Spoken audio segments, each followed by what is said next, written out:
तर भावांनो, मी आज तुम्हाला सांगणार आहे, आजकालची तरुण पिढी कोणत्या क्षेत्राकडे वळाल्या, काय करायल्या.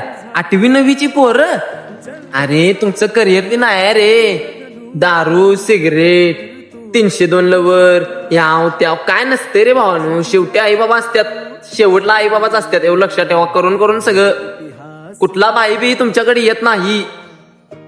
शेवटी तुमची आई आणि तुमचा बा त्या जेलच्या पायरीपर्यंत तुम्हाला सोडवा आलेले असतात. एवढं लक्षात ठेवा. माझा ह्यो ओळखीचा आहे, माझा त्यो ओळखीचा आहे, काही उपयोग नसतोय. स्वतःच्या घराचं पत्र बघ, आई बाप काय करायला लागल्यात बघ, बाबाचा फाटलेला शर्ट बघ, आणि मग त्या गुन्हेगारी क्षेत्राकडे बघ. कळालं काय? आणि ते आता वाटते तुम्हाला दारूची बाटली, दारू पिली म्हणून बाई म्हणतात मला, सिगरेट वडली म्हणून बाई म्हणतात मला. काय नसते, तू तुझ्या शरीराचं वाट लावून घ्यालायस भावा. एवढं लक्षात ठेव.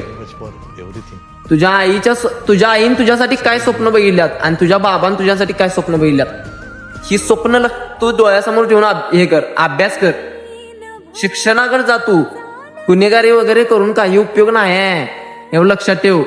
तुला वाटत असेल मला माझा भाई ह्यो मला सोडा येतोय, मला त्यो सोडवा येतोय, ह्यो भाई माझा त्यो भाई माझा, काय नसते. तुझ्या आयुष्यातला तुझा डॉन म्हणलं तर तुझा खरा बाप आहे. एवढं लक्षात ठेव बाबा.